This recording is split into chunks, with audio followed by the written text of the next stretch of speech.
It's great. Today I want to tell you about three of the coolest trees that I'm growing out in my North Texas garden. Want to see? But you know what? Before we do, one thing that I'm going to go over with you is the general care, soil conditions, and light requirements for each tree, just in case you want to try to grow these on your own. So the first tree that I want to talk to you about is going to be my moringa trees. Yes, plural. I decided to go ahead and grow two. I started these, what, February, yeah, February of last year. Grew them from seeds. Buddy of mine stays a couple blocks away. He came across some moringa seeds. He was like, dude, you want to grow moringa? I'm like, bruh, you know that this is a subtropical tree, right? And we actually get hard freezes and snow in Dallas, right? And he's like, yeah. Like, challenge accepted. And so with that being said, I was like, yeah, challenge accepted. So I grow moringa in Dallas Fort Worth, but I grow them in containers. So as you can see, I have mine in some fairly large pots, and they're growing right on my deck, so that when those hard freezes come, I can actually take them and move them indoors, so I don't have to worry about them dying back. Because ideally, they can grow anywhere in zones from like 9 to 11. So me being in Dallas, 8A or 8B, one of the two, because USDA just changed all of our zones, right?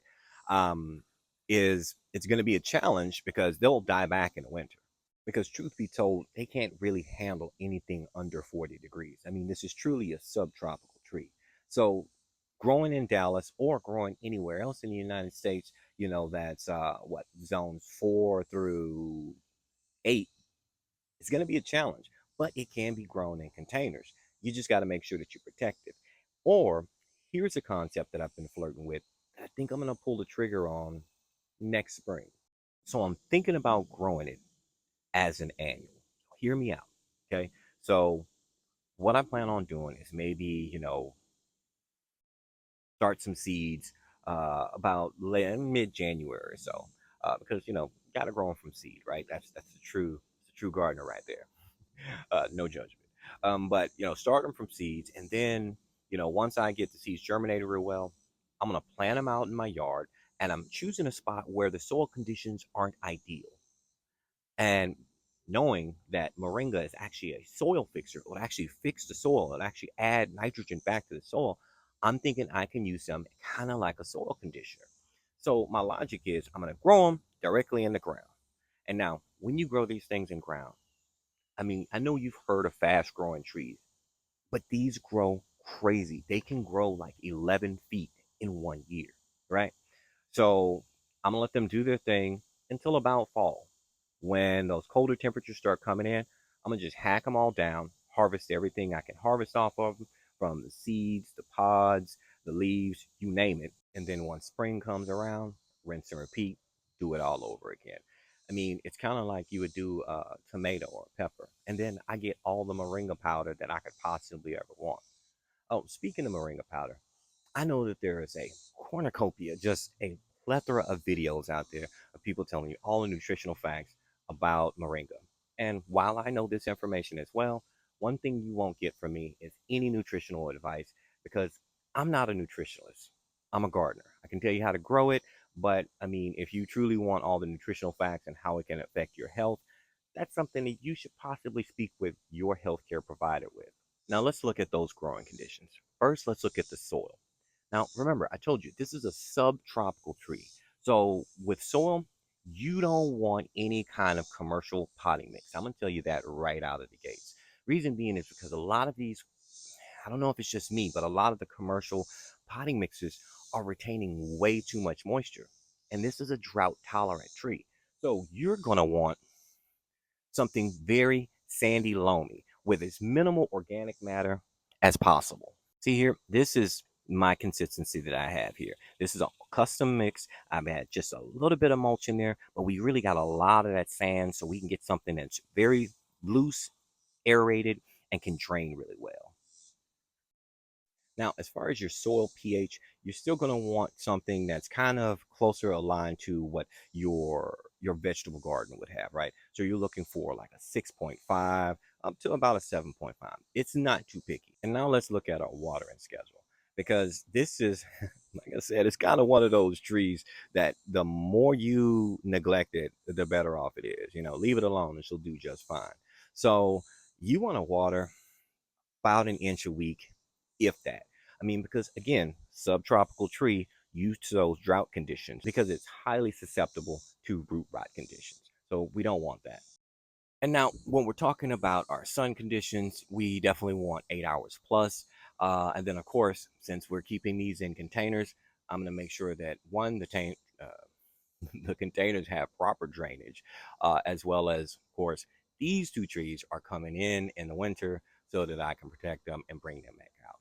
But remember about my idea. And you know what? Let me know in the comments. Do you think that this is a good idea? What are your thoughts? I mean, growing it as an annual, I'm just going off of just pure instinct here. One more thing. And now, when it comes to fertilization schedule, now both Texas AgriLife and the USDA states that when we're at the beginning of spring, early spring, we want to fertilize with like a high, very high nitrogen fertilizer. So we're talking about like a 2100.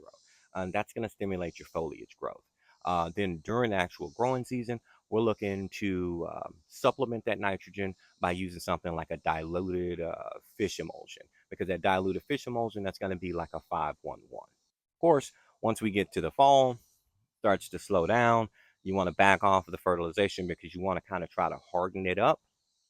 If you grow in those ideal conditions, in those ideal zones, like we talked about before, if you're 9 through 11, yeah, slow down on your fertilization. But if if you're us northern folk, bring that bad boy inside. And I would still kind of stop with the fertilization, even though we're going to bring it inside as well. All right. Are you ready for the next tree? All right, so check it out. This is another one of my favorites. Again, yet another fast growing tree, and that is, boom, my Pakistani mulberry. Now, this is, like I said, another fast growing tree. This is actually a tree that I grew from an actual cutting. This cutting, I purchased these cuttings, on Etsy back in January. So I got these cuttings about mid February, and they were just simple branch cuttings. I took those cuttings, peeled back the bark, a little bit of rooting hormone, popped them in some soil, and now not only do I have this one here, but I have these 8 girls here, as well as the one that I'm growing in an air pruning pot. And guys, all right, so check this out.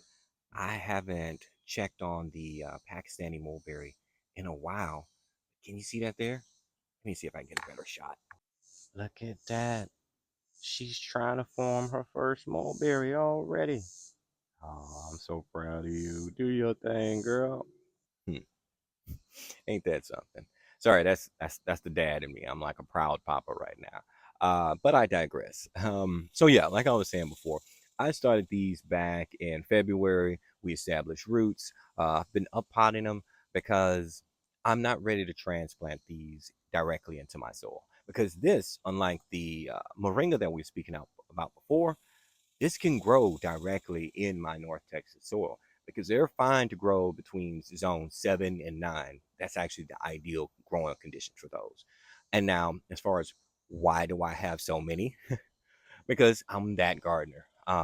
Instead of doing one or two, I got to do 9. Because I'm gonna probably give a couple away to family, friends, and so forth. I've already promised one to my best friend's dad because he's looking for a good fruit tree to put in his front yard. So I got your back. And then the rest I'll probably end up selling. Like for instance, when we go to Dallas Plant Con, that's gonna be coming up in October. Because all I want is two to go on my food forest. So I'm gonna have two that I'm gonna place out in my front yard. And now let me tell you the reason why I'm even growing this Pakistani mulberry. Okay, this is the cool part about it. One, fast growing, drought tolerant. Those are two ideal situations for my growing zone, right? And then thirdly, because okay, with your red everbearing mulberry, your berry, we're talking about that size. But with the Pakistani mulberry, you get the same flavor of an everbearing, but longer. So you get an elongated berry and you get more bang for your buck, right? Now, when growing this tree, here's the caveat.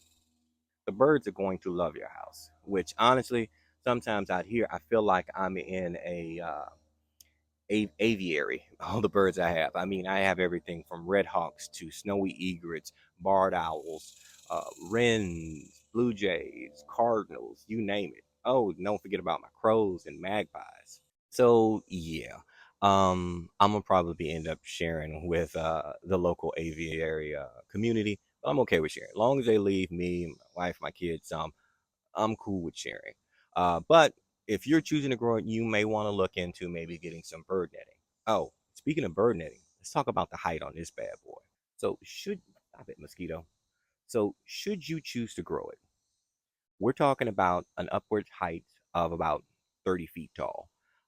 So this is a tree that I'm going to be pruning and training a lot because I don't need a 30-foot tree that's going to be hard for me to harvest the berries. So I'm going to make sure that I maintain a height that's in that range of about 10 to 15 feet so that I can have access to my berries. And then plus, since I'm certified as a nursery by the state of Texas, I can actually take all of those branches that I'm pruning back, make cuttings, and sell those cuttings so that you could possibly even grow your own Pakistani mulberries. Wouldn't that be cool?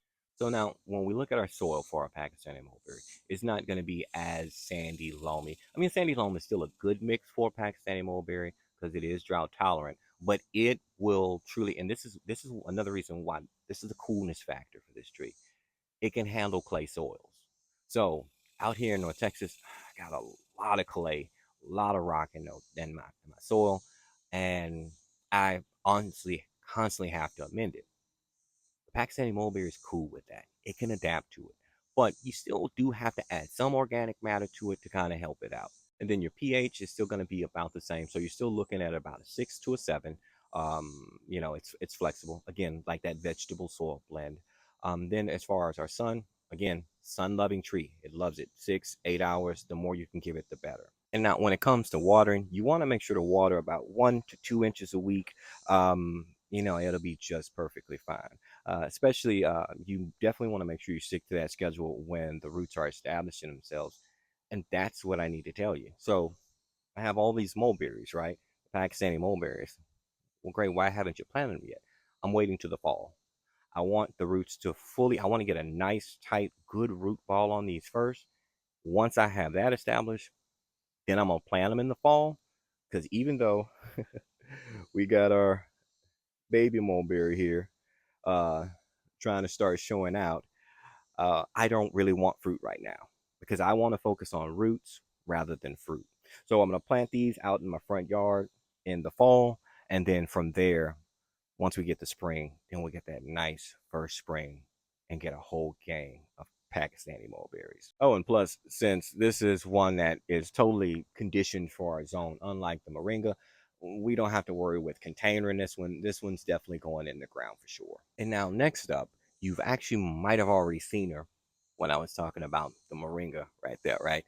But this is my Page Mandarin.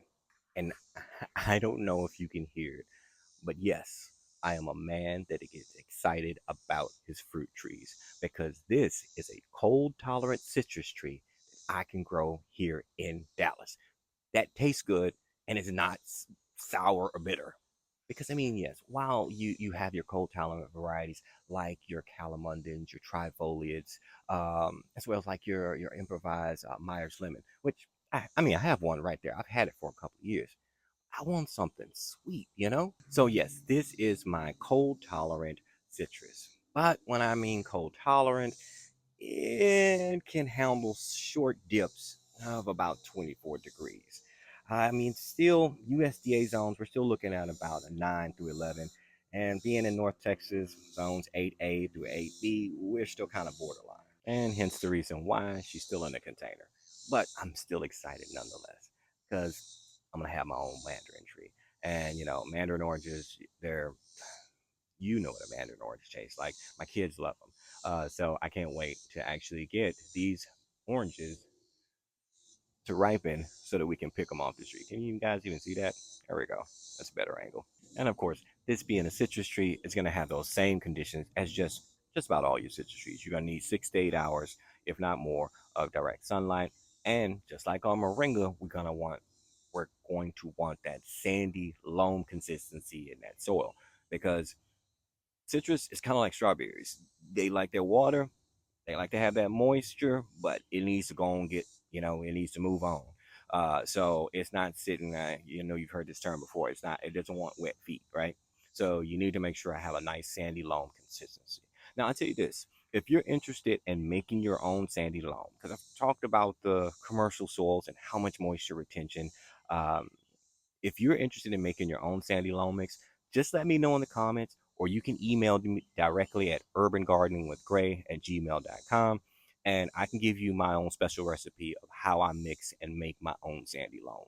Now, when it comes to your watering schedule for your Page Mandarin, you're going to want consistent moisture. So I'm honestly, since I have these containers, I do water them. Remember, I'm in North Texas. It gets hot. I mean, I don't know if you could tell, but I'm out here sweating. But I water these daily just to make sure to have that consistent moisture. But paired with that sandy loam, it gets that moisture and then the water wicks away. And now with the Page Mandarin, when it comes to your fertilization, you want to make sure to fertilize um, throughout the growing season. And what you want to do is you're going to want 1 pound of fertilizer per year of the tree to get the optimal amount of fruit. I know that sounds extreme. This information comes directly from the Texas AgriLife Horticulture Center, specifically on citrus. And now, while the Page Mandarin is definitely on my top three list for the coolest trees that I'm growing, I'm also growing a blood orange as well, and then of course, like I said, improved Myers lemon. But there is a tree that's on my radar and I really want to get, because it's even more cold tolerant than our Page Mandarin, and that's going to be a Kishu Mandarin. Every time I've looked for them, they're always sold out on one of the Texas citrus growers down in Hargle, Texas, that I shop with frequently. So when the budget's right and when they have them in stock, I'm gonna get that Kishu Mandarin because it's even more cold tolerant, and I can possibly plant it directly in my soil right out here in Dallas. And all right, so that's my top three of my favorite trees that I'm growing this season, because a gardener with ADHD, those favorites change out constantly. Um, but oh, I guess at some point I'm supposed to ask you to like, share, and subscribe. That's all right. As long as you're hanging out here with me and you're enjoying what I'm doing here with Urban Garden with Gray, cool beans for me. But give me your suggestions. What are some things? What are some trees you think I should add to this food forest that I'm trying to build over here? Take in mind, I do like fruit-bearing trees. I'm not really looking for shade trees because I don't know if you guys can tell. I got shade trees all day long. I don't need any more. But yeah, let me know in the comments. What do you think? Give me some suggestions. What are your thoughts? What should I add to the urban garden with gray food forest? But hey, it's been amazing speaking with you at all as always. Um, but it's getting hot out here. Usually when I film my videos for whatever platform I'm filming them for, I do it earlier in the morning, and it is midday, and it is hot and humid. We just had a rain this morning, so I'm going inside. But I'll talk to you again real soon.